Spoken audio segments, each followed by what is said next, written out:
प्रभु का पावन नाम। जय गुरुदेव। शब्द स्वरूप में सर्वत्र विराजमान परम संत बाबा जय गुरुदेव जी महाराज, परम संत बाबा जय गुरुदेव जी महाराज के उत्तराधिकारी यानी आज के बगिया के रखवाले श्रद्धेय महाराज के चरणों में कोटि कोटि नमन प्रणाम करते हुए यहाँ उपस्थित सभी सत्संगी धर्म प्रेमी भाई बहनों को सादर जय जय। प्रेमी भाई बहनों, बड़ा सौभाग्य है जो आज हमें आपको ऐसा दुर्लभ अवसर प्राप्त हुआ। महात्माओं ने कहा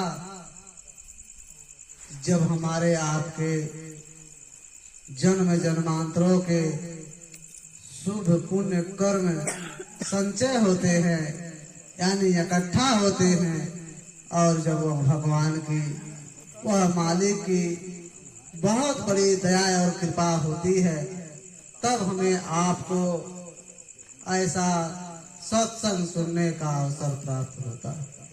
वैसे तो सत्संग संत महात्मा ही कहा करते हैं, लेकिन हम आप उनके वचनों और वाणियों को दोहरा दें। प्रेमी भाई बहन, महात्माओं ने कहा कि सत्संग जल जो कोई पावे मैलाई सब कट कट जावे।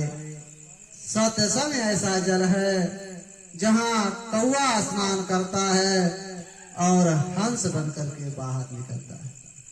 ठीक उसी प्रकार से ये जो हमारे आपके अंदर मन बैठा हुआ है, ये मन जन्म जन्मांतरों से बुरे खोटे कर्मों के कारण ये मैला कुचैला हो चुका है, यानी ये हंस से काले कौवे के समान हो चुका है। इसको ठीक और दुरुस्त करने के लिए, इसे हंस बनाने के लिए सत्संग बहुत जरूरी है। सत्संग ही ऐसा जल है कि जो हम आप इसी सत्संग रूपी जल से अपने मन को नहलाएंगे धुलाएंगे, तभी ये हमारा आपका मन निर्मल और स्वच्छ होगा।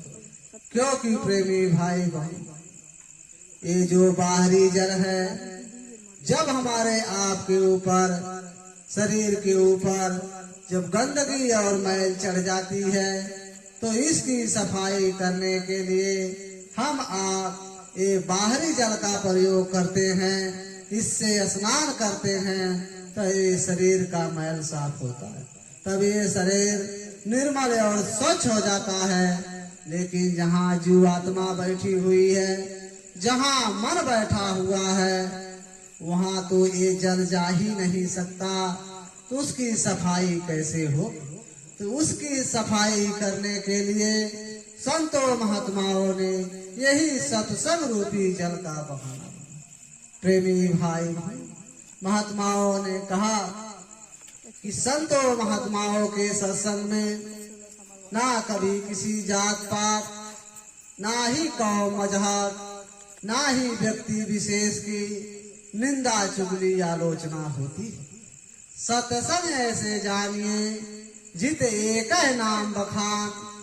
सत्संग वह जगह है जहाँ केवल नाम या शब्द का प्रचार किया जाता है, यानी मालिक से मिलने का हमारे आपके अंदर प्रेम और प्यार पैदा किया जाता है। इसी को सत्संग कहते हैं।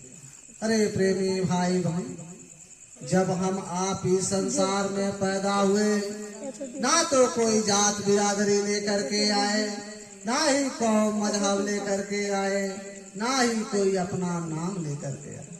अरे हम आप इस संसार में केवल नंगे पैदे हो गए। जब हम आप इस संसार में पैदा हो गए, उसके बाद उस परमात्मा ने हमारे आपके अंदर वो 3 औजारें बख्शी, जिन्हें महात्माओं ने बताया मन चित बुद्धि। जब ये मन चित बुद्धि हमारे आपके अंदर प्रवेश किया, तब हमारा आपका नाम पड़ गया। कर्म के अनुसार जातियां बन गई, और हम आप धीरे धीरे इस दुनिया में फैलाव करते चले गए। अरे बाल बच्चे बना लिए, नाते रिश्तेदार बना लिए, सगे संबंधी कुटुंब परिवार वाले बने, और इससे ज्यादा हम आप जमीन जायदाद हासिल कर लिए, रुपया पैसा इकट्ठा कर लिए, महल अटारी बंगले गाड़ी बनवा लिए, इकट्ठा कर लिए, और हम आप इसे अपना समझ करके हम आप यहीं बैठ गए। लेकिन जब जाने का समय हुआ तो उस समय हमारे आपके साथ ना ये जात बिरादरी गई, ना ही कौम मजहब गया, ना ही हमारा आपका नाम गया, ना ही नाते रिश्तेदार गए, ना ही सगे संबंधी गए। अरे जैसे खाली हाथ आए थे वैसे हमें आपको यहाँ से खाली भेज दिया, और हमारे आपके साथ वही गया जो हमने अच्छे बुरे कर्म जो किए थे वही हमारे आपके साथ। प्रेमी भाई संतों महात्माओं ने कहा ये मनुष्य शरीर बड़े सौभाग्य से मिला हुआ है। ये शरीर हमें आपको केवल भजन भक्ति करने के लिए मिला हुआ है, क्योंकि प्रेमी भाई जब ये मनुष्य शरीर हमें आपको उस परमात्मा ने दिया तो उस समय कह करके भेजा था कि भाई अब की बार मैं तुम्हारी जीवात्मा को इस मनुष्य शरीर में बंद करता हूँ। जाना, भजन भक्ति करना, गीता रामायण पढ़ना, कुरान बाइबल पढ़ना, और किसी जीते जागते संत महात्मा फकीर से भेंट दीदार कर लेना, और उनके बताए हुए रास्ते पर चल करके अपनी जीवात्मा का कल्याण करा।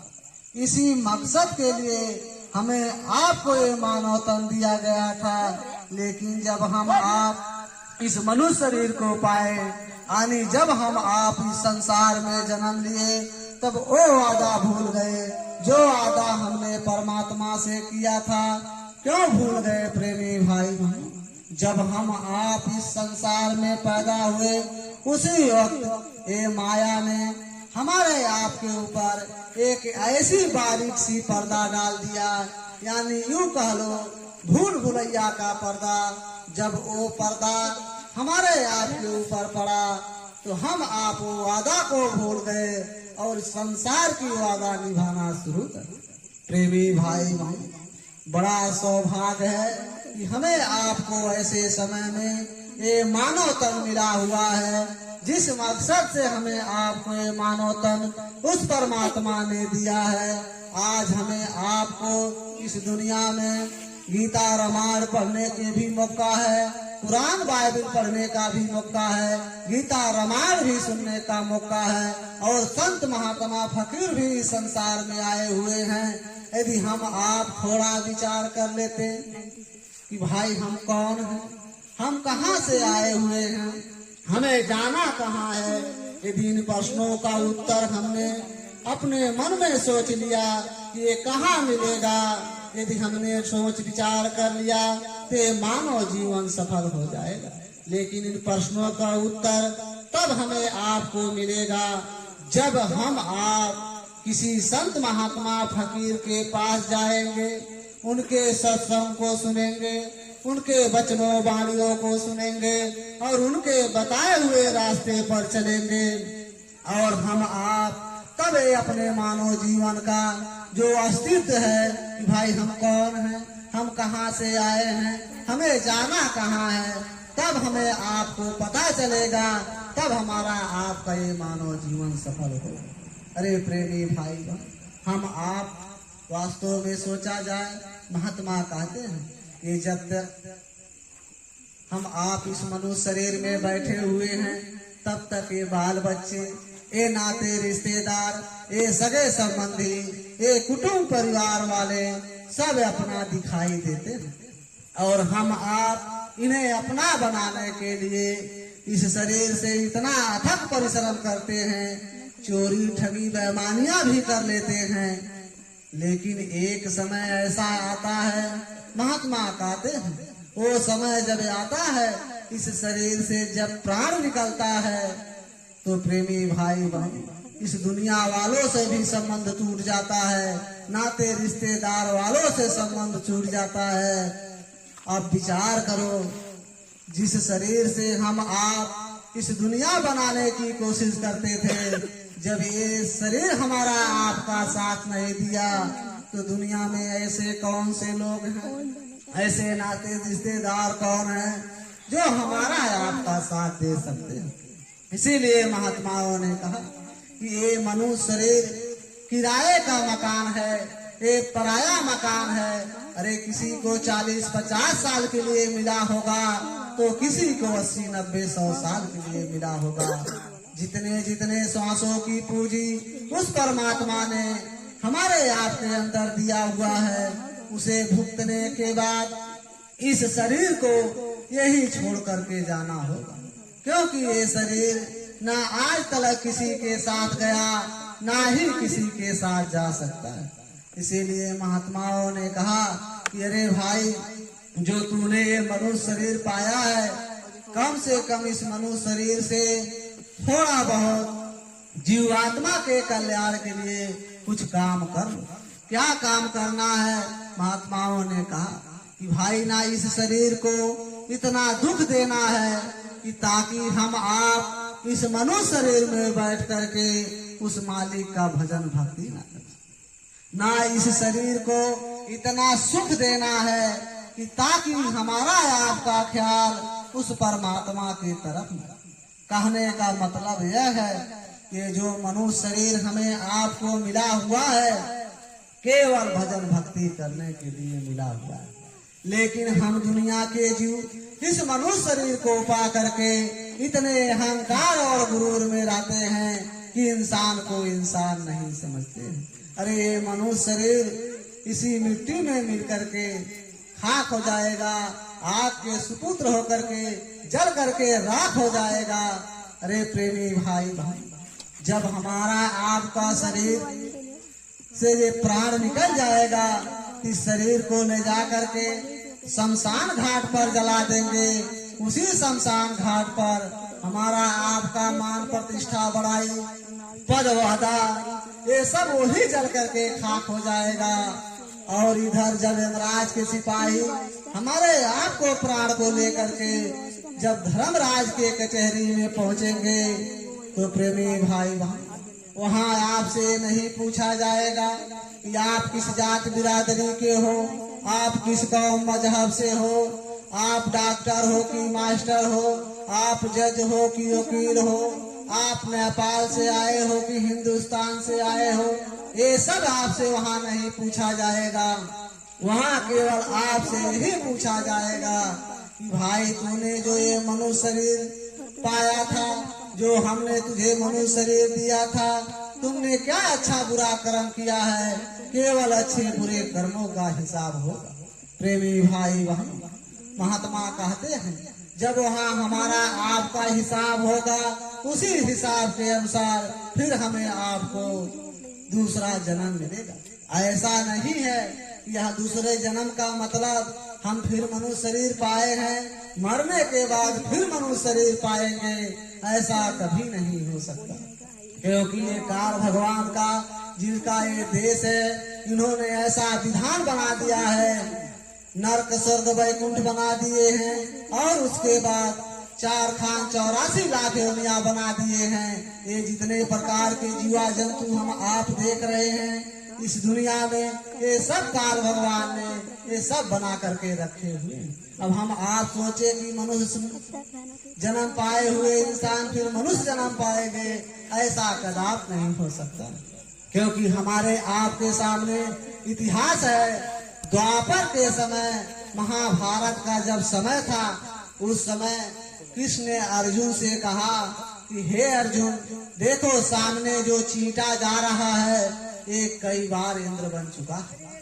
अब आप विचार करो, स्वर्गों का राजा इंद्र कर्मों के अनुसार चींटा बन सकता है, तो हमारी आपकी क्या गति हो सकती है। हम आप कौन ऐसा कर्म कर रहे हैं कि जो हम आप दोबारा मनुष्य शरीर पा जाए। प्रेमी भाई बहन, इसीलिए महात्माओं ने कहा बड़े सौभाग्य से मनुष्य शरीर मिला है।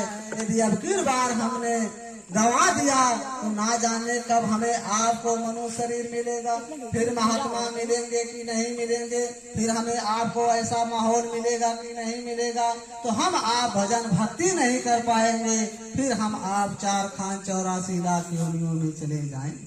तो महात्मा कहते हैं अब से जो श्वासों की पूंजी बचा हुआ है, ये श्वासों की पूंजी यदि हमने जो अनजाने में जाने में बीत गया वो तो चला गया, लेकिन यदि हमने अब श्वासों की पूंजी को यदि परमार्थ में, मालिक के भजन भक्ति में, अपने जीवात्मा के कल्याण में लगा दिया तो महात्मा कहते हैं आपका लोक भी बन जाएगा और परलोक भी आपका बन जाएगा। देखो प्रेमी भाई बहन, अब महात्मा का नाम लेते हैं तो लोग कहते हैं अरे भगवान को प्राप्त करना है तो क्या जरूरत है महात्मा की तलाश करने की, बहुत ऐसी उपाय है जो हम आप भगवान को प्राप्त कर सकते हैं। अरे प्रेमी भाई बहन, बिना आधार का हम आप यदि सोच लें कि छत पे जाना है तो हम सीधे कैसे जा पाएंगे, उसका कोई ना कोई आधार बनाना पड़ेगा। आपको चाहे बांस की सीढ़ियां बनाना पड़ा, चाहे छड़ सीमेंट का बनाना पड़े, आपको कोई ना कोई आधार बनाना पड़ेगा। ठीक उसी प्रकार से यदि आप उस मालिक को प्राप्त करना चाहते हो तो आपको किसी संत महात्मा की आधार बनाना पड़ेगा, क्योंकि इतिहास है कि बिना गुरु के हम आप उस मालिक को प्राप्त नहीं कर सकते। जैसे 5 वर्ष के बालक ध्रुव जब उनके मन में उठी, उनके परिवार में जब कुछ कलह हुआ, बातों को चोट लगी, तो 5 वर्ष के बाद ध्रुव ने उन्होंने ठान लिया कि मैं अब भगवान का दर्शन करूं। वो घर छोड़ करके जंगल में चले गए। जब जंगल में गए वहां भगवान को ढूंढने के लिए, तो लक्ष्मी माता देख रही थी एक 5 वर्ष का अबोध बालक वन में भगवान के दर्शन के लिए तड़प रहा है। तब उन्होंने विष्णु भगवान से कही कि हे प्रभु, आप जाओ, बालक अबोध है, उसको दर्शन दे दो, उसको मत तरफाना, क्योंकि वो छोटा सा बच्चा, जाओ फौरन उनको दर्शन दे दो। तब उस समय विष्णु भगवान ने जवाब दिया कि देखो, इस देश का विधान है, कानून है, कानून के अंतर्गत चलना पड़ेगा। यहाँ का विधान यही है, यदि हमें वो प्राप्त करना चाहते हैं तो उन्हें गुरु की तलाश करने की जरूरत है। जब वो गुरु की तलाश कर लेंगे तब हम उनको दर्शन दे पाएंगे, वैसे सीधे हम दर्शन नहीं दे पाएंगे। तब बड़ी चिंता हुई। उस समय नारद जी का समय चल रहा था गुरुओं का। तब नारद जी को फौरन आदेश दी माता जी कि जाओ उस बालक का सुरक्षा करो। नारद जी जंगल में आए, 5 वर्ष के बालक ध्रुव से पूछे कि बच्चा, तुम जंगल में क्यों घूम रहे हो? तो उन्होंने कहा मुझे भगवान का दर्शन करना। तो भगवान का दर्शन करना है तो नारद जी कहें ठीक है, बड़े हो जाना तब दर्शन करना, अभी जाओ अपने घर, अभी आपका उम्र नहीं है, आप इस समय अबोध हो, छोटा हो, जंगल में बाघ भालू आपको खा लेंगे, घर चले जाओ। नारद जी को जवाब दिए कि भाई आप तो भी घूम रहे हैं, आपके क्यों बाघ भालू नहीं खा रहे हैं, उसी तरह मैं भी। जिद ठान लिए ध्रुव ने। तब नारद जी बोले देखो, उन विष्णु का दर्शन करना चाहते हो तो आपको गुरु खोजने की जरूरत है, गुरु की तलाश कर लो। तो बच्चा ने कहा कि गुरु की तलाश हम कहाँ जाएं, आप ही मेरे गुरु बन जाए, आप ही मेरे आधार बन जाइए। तब उस समय नारद जी 5 वर्ष के बालक ध्रुव को वो मंत्र दिए, वो नाम दिए। जब वो नाम की जाप किए तब वो विष्णु भगवान का दर्शन। अब आप विचार करो, 5 वर्ष की बच्चा यदि वो भगवान को प्राप्त करना चाहता है तो गुरु खोजने की जरूरत है, तपस्या करने की जरूरत है। तो हम आप कैसे, ये 40, 50, 30, 20 वर्ष की उम्र में है, 60 वर्ष 70 वर्ष की उम्र में है, तो हम आपको कैसे वो मालिक मिल जाएंगे? इससे विचार करने की जरूरत है कि हमें आपको कि गुरुओं को तलाश करना पड़ेगा। बिना गुरु के हम आप उस मालिक को प्राप्त नहीं कर सकते, देवी देवताओं को प्राप्त नहीं कर सकते। इसीलिए हम यही कहना चाहेंगे, क्योंकि हमारे परम संत बाबा जय गुरुदेव जी महाराज के वाणियों को श्रद्धेय महाराज जी कहते हुए कि भाई आप सब जाओ गांव में नगर में सबको संदेशा बता दो कि ताकि उनका जीवात्मा का कल्याण हो जाए। आगे का समय जब खराब आ जाएगा उस समय के खराब से बच जाएगा। क्योंकि यदि हम आप सोचे कि भाई जब समय खराब आएगा तब हम बचे खोज लेंगे उपाय, तो ऐसा संभव नहीं। क्योंकि बरसात का समय है, आप लोग छान छप्पर बनाना शुरू कर दिए। अभी बरसात 1 महीने के बाद बढ़िया से आएगा, आप लोग पहले से तैयारी कर रहे हैं, तब बरसात से बच जाते हैं। यदि हम आप सोच लें कि भादो महीना में चल करके छान छप्पर बनाए तो हम आप भीग जाएंगे, सामान भी खराब हो जाएगा, व्यवस्था भी नहीं हो पाएगा। जब हम आप इस संसार में रहने के लिए पहले से व्यवस्था बनाते हैं तो जब उस समय खराब आएगा तो हम आप कैसे भजन भक्ति कर पाए। इसीलिए पहले से महात्मा की तलाश कर। हम यही कहना चाहेंगे, आप सब किसी संत महात्मा की तलाश कर लीजिए, क्योंकि समय खराब आएगा तो फिर मौका नहीं मिलेगा। यही कहते हुए हम अपने वाणी को विराम करते हैं। यदि हमारे कहने में गलती हुआ होगा तो एक छोटा सा बच्चा समझ करके माफ कीजिएगा। बोलो जय गुरुदेव।